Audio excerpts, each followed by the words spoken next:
रात के वक्त काला अंधेरा चारों ओर फैला हुआ था। हाड़ कफा देने वाली शीतलहर चल रही थी। सड़क पर सन्नाटा पसरा हुआ था। पीपला गांव के सभी लोग अपने अपने घरों में रजाई में दुबके पड़े थे। हल्की हल्की अब बारिश भी शुरू हो चुकी थी। पीपला गांव से कुछ दूर पहले सीगल प्लेस था। कहते थे इसे अंग्रेजों ने बनवाया है। सीगल प्लेस के आसपास शमशान घाट और जंगल के अलावा कुछ भी नहीं था। रोहन अपने दोस्त की शादी से अपने गांव बाइक से लौट रहा था कि अचानक सीगल प्लेस के आसपास उसे बाइक रुक गई। रोहन ने जब आसपास की तरफ नज़र दौड़ाई तो उसे एक भी तारा नज़र नहीं आया। उसने आसपास नज़र घुमाकर जब देखा तो सिवाय अंधकार के कुछ भी नज़र नहीं आ रहा था। उसने मन ही मन कहा, भक, फंस गया मैं। अब इस बाइक का क्या करूं? ठंड भी बढ़ गई है। अब हल्की फुल्की भी बूंदबांदी भी शुरू हो गई है। उसने अब घड़ी पर नज़र डाली तो घड़ी में रात के 2 बज रहे थे। अचानक रोहन की नज़र सीगल प्लेस की खिड़की पर पड़ी। उसे वहाँ पर रोशनी नजर आई, जैसे कि वहाँ आग जल रही हो। इतनी रात गई, यहाँ कौन हो सकता है? यहाँ तो कोई नहीं आता। हो सकता है कोई मेरी तरह रास्ते में फंस गया हो और सर्दी की वजह से उसने कुछ लकड़ियां जला ली हों। हाँ, यह कहता हुआ रोहन अपनी बाइक को वहीं खड़ी करके सिंगल प्लेस की तरफ चल दिया। रोहन जैसे ही सिंगल प्लेस के अंदर पहुंचा तो उसने देखा कि एक व्यक्ति आंखें बंद किया हुआ बहुत धीमी आवाज में कोई मंत्र पढ़ रहा था। उस व्यक्ति ने अपने चारों तरफ से लाल रंग का घेरा बना रखा था। मंत्र पढ़ने में बीच बीच में वो आग के ऊपर कुछ फेंक भी रहा था।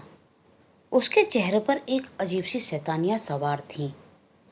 उस व्यक्ति को देखकर उसे अपनी आंखों पर यकीन नहीं हुआ। उससे रहा नहीं गया। उसने चीखते हुए कहा, ये क्या कर रहे हैं आप?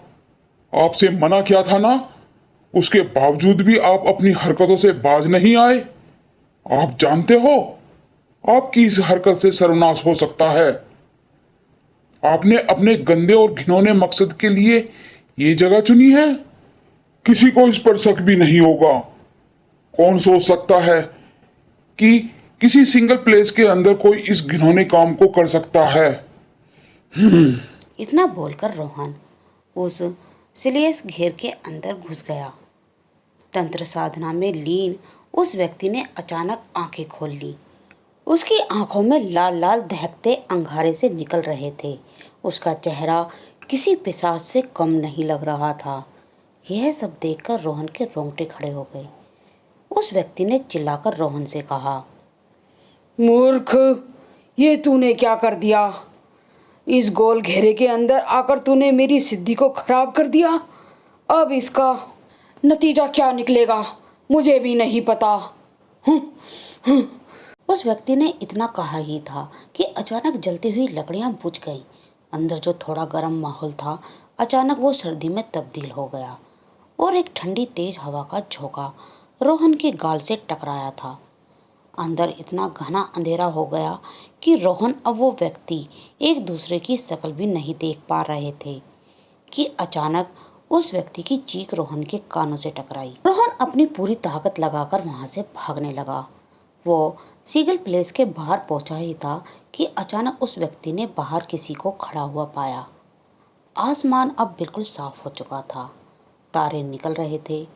चांद अपने पूरे शबाब पे था। रोहन अब चेहरा देख सकता था। रोहन के सामने एक बेहद सुंदर लड़की खड़ी हुई थी। उसके होठ सुर्ख गुलाबी हो रहे थे। काली साड़ी में वह युवती किसी अप्सरा से कम नहीं लग रही थी। रोहन उसे देखकर सब कुछ भूल गया। उसकी खूबसूरती में सम्मोहित सा होता जा रहा था। वो बस उसे देखे ही जा रहा था।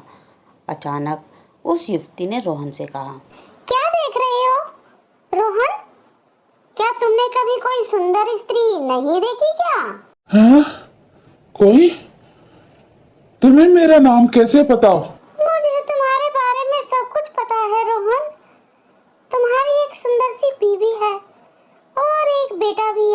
लेकिन तुम मेरे बारे में इतना कैसे जानती हो? मैंने तो आज तक तुम्हें इस गांव में नहीं देखा। वो सब बात छोड़ो रोहन, अब मेरी आंखों में देखो। क्या तुम्हें मुझ में देखकर ऐसा महसूस नहीं हो रहा?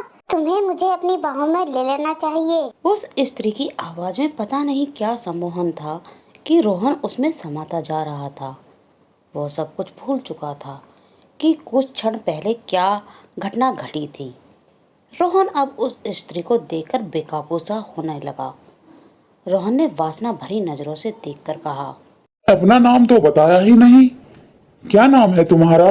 मेरा एक नाम नहीं रोहन, कई नाम हैं। तुम जिस नाम से चाहो उस नाम से मुझे बुला सकते हो। रोहन ने बिना देरी किए उस स्त्री को अपने आलिंगन में भर लिया। आलिंगन में भरते ही रोहन अपनी मस्ती में खो गया। वो यह भी देखना भूल गया कि उस स्त्री का चेहरा अब सुंदर नहीं था, बल्कि उसके खूबसूरत हाथों में नाखून की जगह बड़े बड़े 2 पंजे थे और उसके दांत किसी भेड़िए की तरह अचानक से बड़े हो गए। देखते ही देखते उस स्त्री ने अपने दांत रोहन की गर्दन में गड़ा दिए। रोहन की दिल दहलाने वाली चीख पूरे सन्नाटे में गूंज गई। अगले दिन रोहन की लाश नग्न अवस्था में सिग्नल प्लेस के बाहर सड़क पर पड़ी हुई थी। चारों तरफ पीपला गांव के लोग मौजूद थे। रोहन की लाश देखकर ऐसा लग रहा था जैसे कि उसके बदन के खून का एक एक कतरा निचोड़ लिया गया हो। उसकी आंखें फटी हुई थीं, जैसे कि उसने कोई बहुत सी भयानक चीज अपने सामने देखी हो। रोहन की बीवी बुरी तरह से रो रही थी। गांव के मुखिया ने तांत्रिक भैरवनाथ को यहाँ पर बुलाया था। भैरवनाथ ने जैसे ही रोहन को देखा तो वो बुरी तरह से चीखने लगा, घोर अनर्थ, ये अनर्थ है, ये कैसे संभव हो सकता है? तभी गांव के मुखिया ने बोला, ये कैसी बातें कर रहे हैं बाबा, कैसा अनर्थ? नादान मुखिया, क्या तूने रोहन की लाश को नहीं देखा? देख, इसके शरीर के खून का एक एक कतरा किसी ने नहीं छोड़ा। देख, इसकी लाश कैसे सफ़ेद पड़ी हुई है, इसकी आंखें कैसे फटी हुई हैं, मगर आसपास खून का एक भी कतरा तक मौजूद नहीं है। इसका किसी ने खून पिया है। भूत प्रेत पिशाच, इसमें से कोई भी इस तरह से किसी इंसान का खून नहीं पीते। बाबा, मैं आपकी बात का मतलब नहीं समझ पाया। आप कहना क्या चाहते हैं? यहाँ पर किसी ने सिद्धि की है, या तो वो अपनी सिद्धि में विफल हुआ है या फिर कुछ और हुआ है। उसका परिणाम इस व्यक्ति ने भुगता है। तभी अचानक भैरवनाथ फटी फटी आंखों से इधर उधर देखने लगा। मुखिया ने उससे कहा, आप क्या देख रहे हैं बाबा?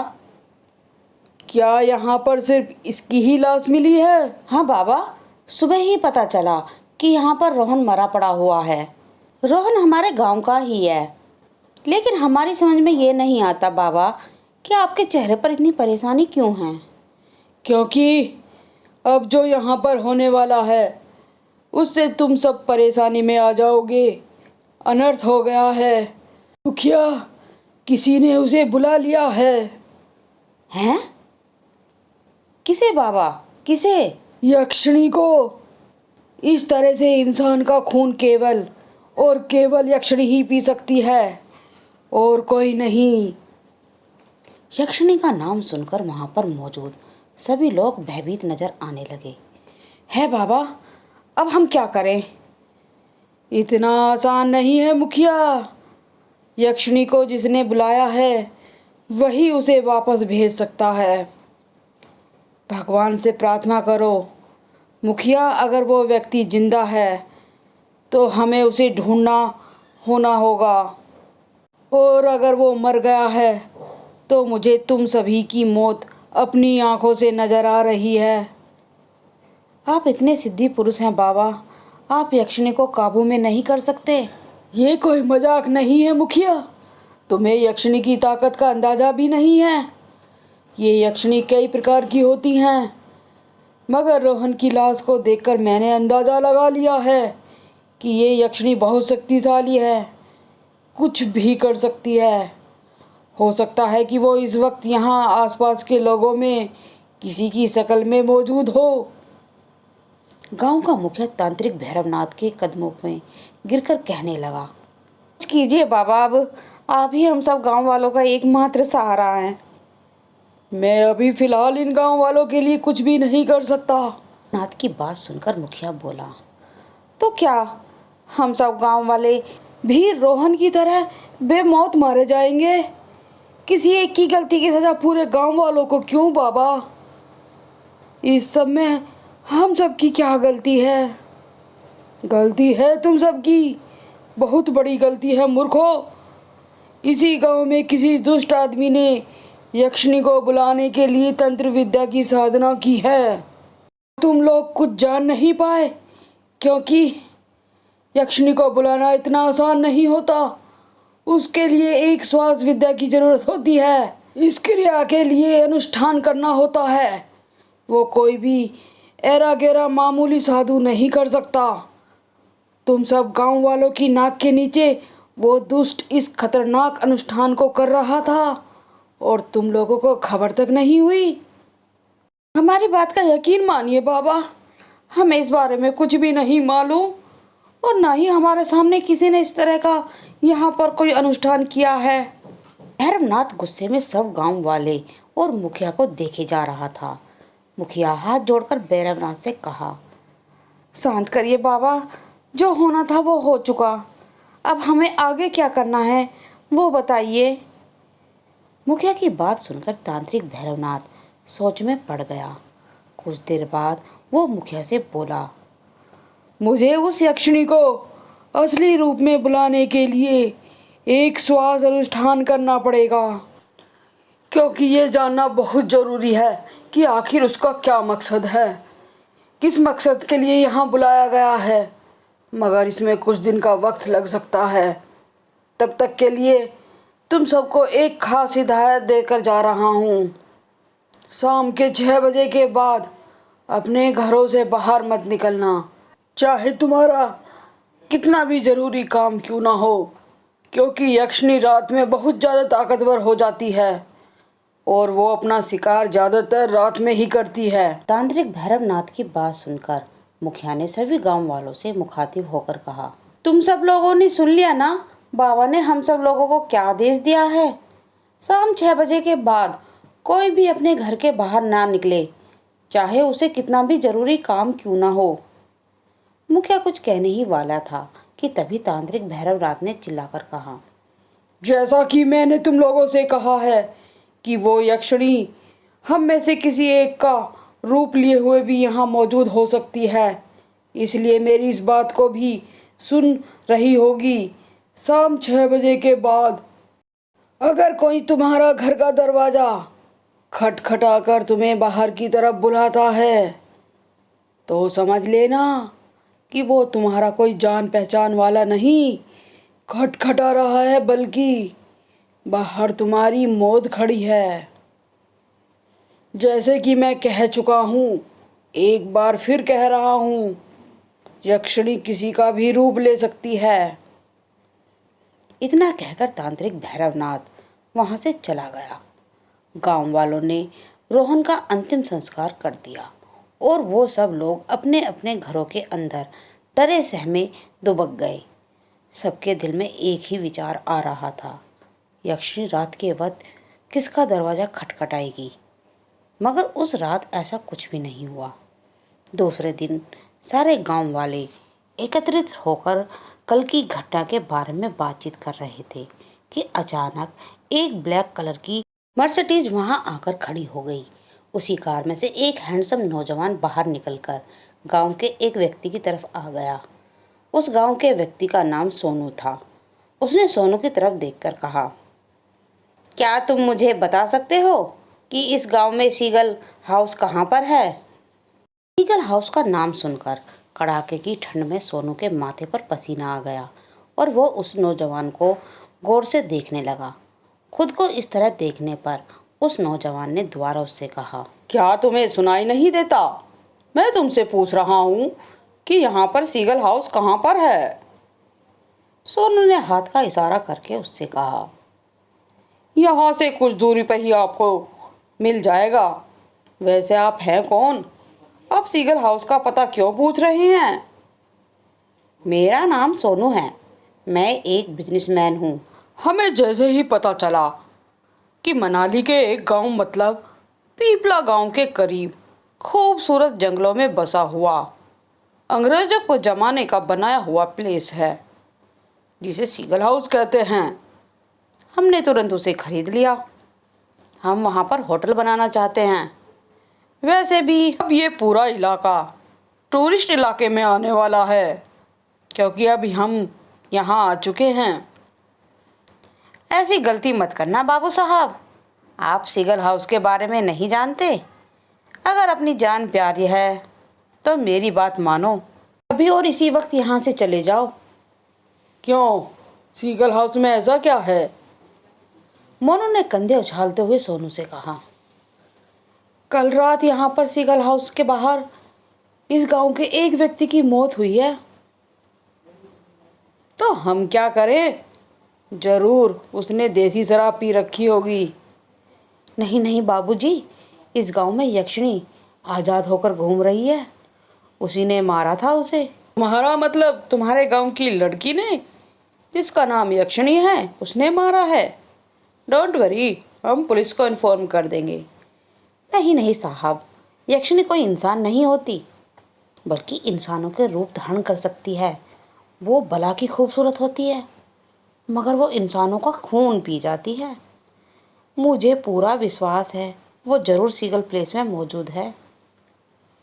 सोनू इससे आगे कुछ कहता कि तभी कार में से एक लड़की, जो इस वक्त ब्लैक जीन्स, ब्लू शर्ट और ब्लैक जैकेट पहनी हुई थी, वो बाहर निकल कर आई और उसने मोनू की तरफ देखकर कहा। तुम भी कहाँ जाहिलों के मुँह लगते हो? तुम्हें पता नहीं है कि ये गांव वाले थर्ड क्वालिटी के होते हैं। ये खुद तो जिंदगी में कुछ करते नहीं, और जो करना चाहते हैं उसे भी नहीं करने देते। जब दुनिया 40 साल पहले चांद पर पहुंच चुकी है और मंगल ग्रह पर कॉलोनी बनाने की सोच रही है, ये अभी भी भूत प्रेत और पिशाच में ही अटके हुए हैं। गवार कहीं के ये नहीं सोचते कल जब यहाँ एक 5 स्टार होटल बन जाएगा तो इन गांव वालों को भी काम मिल जाएगा। बेवकूफ़ कहीं के। उस लड़की की बात सुनकर मोनू ने मुस्कुराते हुए मजाक उड़ाने वाले लहजे में सोनू की तरफ देखकर कहा। तुम सही कहती हो पूजा, मैं भूल गया था कि मैं गवारों के पास खड़ा हूँ। वैसे तुम्हारा जो भी नाम हो, पता बताने के लिए शुक्रिया। इतना कहकर मोनू और पूजा कार के अंदर बैठ गए। कार के अंदर मोनू और पूजा के साथ 2 दोस्त और भी मौजूद थे, जो शायद उन्हीं का इंतजार कर रहे थे। सूरज, मोनिका और मीनू, उन सब में मोहित सबसे ज़्यादा मजाकिया था। उसने अपनी ड्राइविंग सीट संभाल ली। मोहित ने मोनू से कहा, क्या हुआ यार, तू वहाँ पता पूछने गया था? मगर मुझे तो ऐसा लग रहा था जैसे तेरी किसी मामले में वहाँ पर बहस चल रही हो। हाँ यार, जब मैंने उससे सीगल हाउस के बारे में पूछा तो वो ऐसे डर गया जैसे कि मैंने किसी भूत प्रेत का पता उससे पूछ लिया हो, और पता नहीं क्या क्या बकवास कर रहा था कि इस वक्त गांव में यक्षिणी वगैरह का साया है और चले जाओ यहाँ से, नहीं तो मारे जाओगे। हाँ।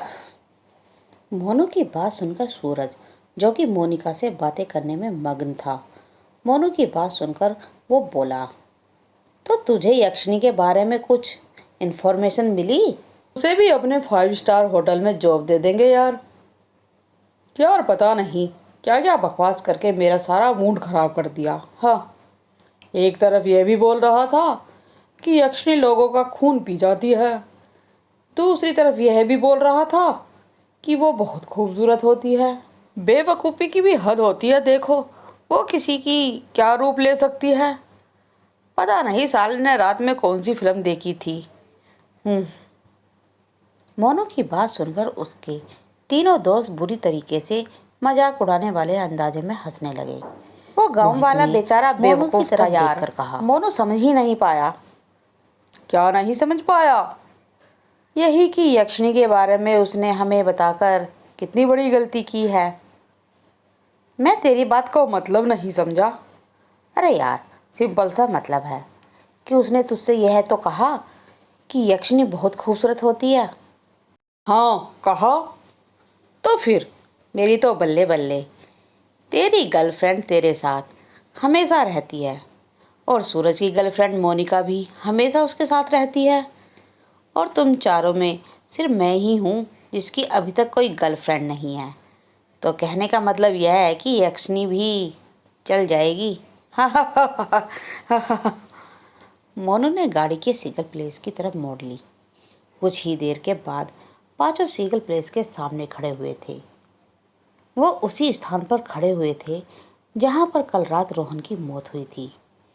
इतने आलीशान प्लेस को देखकर पूजा ने आश्चर्यचकित होकर कहा, तो दोस्तों, यक्षिणी का फर्स्ट पार्ट मैं यहीं समाप्त करती हूँ। आगे इन लोगों के साथ अब क्या होगा, क्या ये अपनी जान बचा पाएंगे, ये जानने के लिए इसका सेकंड पार्ट जरूर सुनें और मेरे चैनल को लाइक करें, शेयर करें और सब्सक्राइब करना ना भूलें। बेल आइकन ज़रूर दबाएं जिससे कि आपको मेरी नई नई कहानियाँ सुनने को मिलती रहें और कमेंट में लिखकर ज़रूर बताएं कि आपको मेरी ये कहानी कैसी लगी। धन्यवाद।